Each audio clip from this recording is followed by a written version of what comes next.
गौतम ने पूछा, भगवान संथारे का महत्व क्या है? भगवान ने कहा, गौतम संथारे का बहुत बड़ा महत्व है।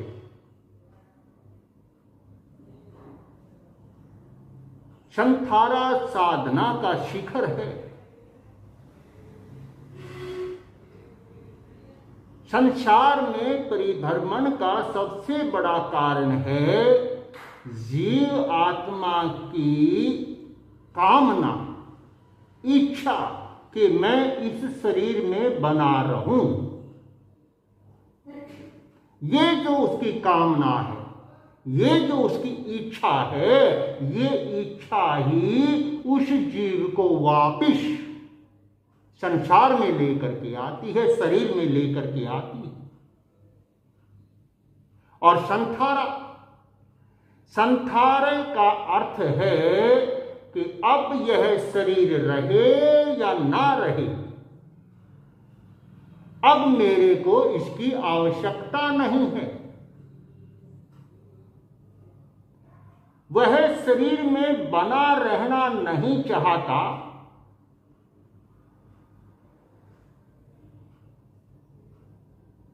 इस कारण से उस जीव की जन्म मरण की प्रक्रिया समाप्त हो जाती। जीव के जन्म मरण के पीछे या संसार में बार बार वापस लौटने के पीछे सबसे बड़ा कारण जीव की यह कामना। बीमार पड़ा है, परिवार वाले भी तंग हैं, वो भी समझते हैं, सोचते हैं कब मरेगा। तब भी व्यक्ति इस शरीर को छोड़ना नहीं चाहता। चारपाई पे पड़ा रहेगा वर्षों तक, फिर भी उसकी जीने की इच्छा, शरीर में बने रहने की जो इच्छा है, वो इच्छा ही उसे वापिस शरीर धारण करवाती है। और संथारे में ये इच्छा समाप्त हो जाती है। इसलिए कहते हैं कि संथारा करने वाला जीव एक या दो भव के बाद मोक्ष चला जाता है। उसका कारण है, एक दो भव का भी कारण है कि जैसे साइकिल दूर से पैडल लगाते हुए हम आए और अब हमने पैडल लगाना बंद कर दिया, लेकिन जो पीछे का प्रेशर था, दबाव था पैडल का, वह उसे कुछ कदम और धक्का देगा। एकदम नहीं रुक जाएगा, पैदल रोके और तुरंत रुक गया, ऐसा नहीं होता। वो पिछले धक्के के कारण से कुछ और दूरी तय करेगा। उसी प्रकार से पिछली इच्छाओं के कारण, पिछली कामनाओं के कारण जीव एक या दो भव और शरीर को धारण कर पाता है और उसके बाद वह कल्याण मोक्ष के मार्ग पर चला जाता है। गौतम, ये सम्यक दृष्टि का दूसरा लक्षण है कि सम्यक दृष्टि की आकांक्षा खत्म हो जाती है। निशंका, निशाकांक्षा, उसकी आकांक्षाएं, कामनाएं, इच्छाएं खत्म हो जाती हैं। और जब तक जीव के साथ कामना लगी हुई है, इच्छा लगी हुई है, आकांक्षा लगी हुई है, तभी तक जीव संसार में परिभ्रमण करता है। इसीलिए कहा गया है वासना एवं संसार है, यानी कामना ही संसार है। जैन की भाषा में मैं आपसे पूछूं, अंतराय कर्म किसको कहते हो? बहुत आसान बना दिया है। अंतराय कर्म का ये मतलब नहीं है कि तुम्हारे कार्य में बाधा पड़ेगी। गोचरी को गए, गोचरी नहीं मिली, अंतराय कर्म। कोई कार्य करने लगे, कार्य नहीं बना, अंतराय कर्म। अंतराय कर्म ये नहीं है। अंतराय कर्म है इच्छा।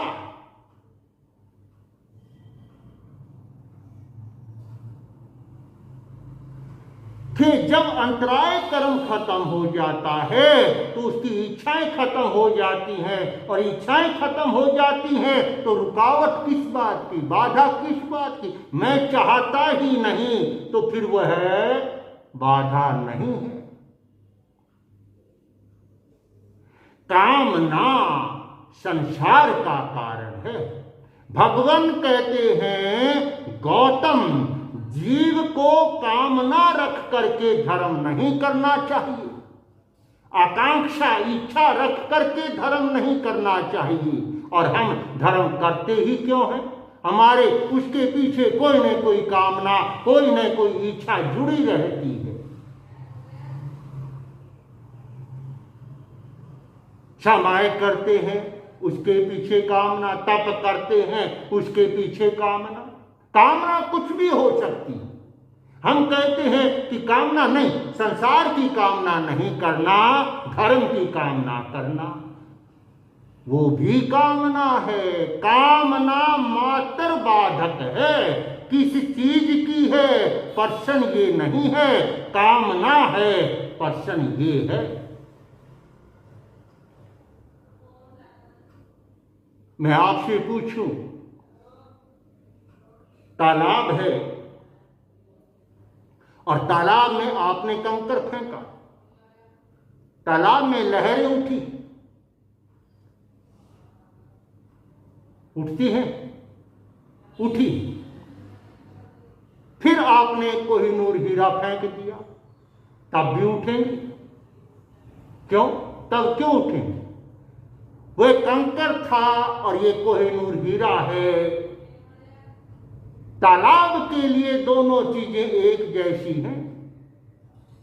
चाहे कोहिनूर हीरा फेंको, चाहे कंकर फेंको, धर्म के लिए भी कामना एक जैसी है। चाहे तुम संसार की करो, चाहे तुम परलोक की करो, कामना मात्र तुम्हारे बाधक बन जाए। लेकिन हमारी स्थितियां तो ऐसी हैं कि हम बगैर कामना के कोई कार्य नहीं करते। संसार की कामना नहीं, बैठे हैं, माला कर रहे हैं और देख रहे हैं चुगरदे, कोई देख रहा है या नहीं देख रहा। अगर कोई देख रहा है तो माला बड़े आराम से एक एक मन का गिरता है, और कोई ना देखे तो फटाफट हम क्या करते हैं? ये भी कामना है कि कोई देखे और समझे कि मैं कितना बड़ा धर्मात्मा हूं। तपस्या कर रहे हैं, साधना कर रहे हैं, वहां पर भी ये कामना कि लोग मेरे को पूजें, मेरे को कुछ विशिष्ट समझें, ये भी कामना है, ये भी बाधक है। कामना ये नहीं देखती कि तुम संसार की कामना कर रहे हो या मोक्ष की कर रहे हो, उसके लिए दोनों एक ही अर्थ रखते हैं। श्रैणिक राजा भगवान महावीर स्वामी के दर्शनों के लिए पहुंचा, वंदना की, मन में भाव आया कि आता हूं, हर रोज भगवान को वंदन करता हूं, गौतम स्वामी को वंदन करता हूं और बैठ जाता हूं। बाकी के जो शेष साधु हैं मैं कभी उनको वंदन नहीं करता। आज मैं उनको भी वंदन करूंगा। उन्होंने भी परिवार छोड़ा है, उन्होंने भी संसार छोड़ा है, उनका भी त्याग कम नहीं है। इस भाव से उठ करके श्रैणिक राजा प्रत्येक साधु को तीखूतों के पाठ से वंदन नमस्कार करने लगा। अभ्यास नहीं था, आदत नहीं थी। कुछ संतों को प्रणाम किया, वंदन किया और थक गया, वापिस आकर के भगवान के शरण में बैठ गया। गौतम स्वामी को जिज्ञासा उत्पन्न हुई, पूछा कि भगवान, श्रेणिक राजा ने आज तक कभी किसी को वंदन नहीं किया था, हम दो को छोड़ करके आज उन्होंने सबको वंदन करने की कोशिश की है, इसका परिणाम क्या है, इसका फल क्या है? भगवान कहते हैं, गौतम, अगर ये उसी भाव से, उसी स्थिति से बाकी के संतों को भी वंदन करता तो इसके सातों नरकों के कर्म कट जाते। अब इसने इतना कर्म का परिणाम निकलेगा कि इसने जो 7 नरकों के कर्म इकट्ठे कर रखे थे उसमें से 6 नरक के कर्म काट दिए। बात सुनते ही श्रेणी के अंदर उत्साह पैदा हुआ, अरे बड़ा आसान रास्ता मिल गया नरक के कर्म काटने का। उठा और फिर लगा करने, तीखू तो आया ही नंग पाया ही नंग। भगवान ने गर्दन हिला दी कि श्रेणी, अब वह बात नहीं। क्यों? क्या हो गया? संत भी वही है, श्रेणिक भी वही है, वंदन भी वही है, और पहले से भी तीव्र भाव के साथ, श्रद्धा के साथ। क्या बहुत आसान रास्ता मिल गया है कर्म काटने का? लेकिन भगवान ने गर्दन हिलाई कि श्रेणिक, अब वो बात गई। क्यों? क्या हो गया? श्रेणिक ने संसार की कामना की, श्रेणिक ने राजपाट की कामना की, संतान की कामना, किसकी कामना की? कर्म कटे, यही कामना थी ना। इसी कामना ने जो कर्म कट रहे थे उस कर्म को कटना बंद कर दिया।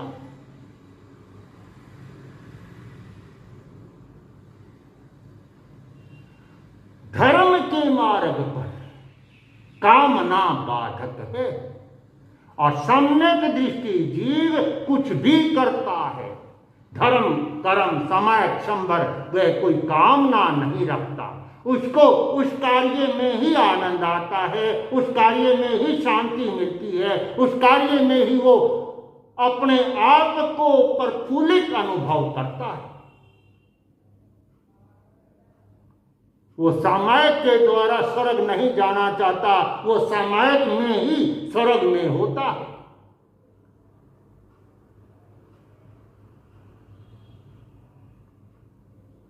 कामना के बगैर साधना सम्यक दृष्टि जीव का लक्षण है। हम देखें, कसौटी पर कसे अपने आप को पहचाने कि क्या हम जो काम कर रहे हैं उसके पीछे कामना है या नहीं है। अरे हमारी तो बात ही अलग है, हम तो ऐसे लोभी लालची बढ़िया परिवार के साथ जुड़े हैं कि जो पूछता है कि पोषक में ज्यादा लाभ है या उपवास में, संवर में ज्यादा लाभ है या सामायिक में, जिसकी दृष्टि 24 घंटे लाभ पर टिकी रहती है। भगवान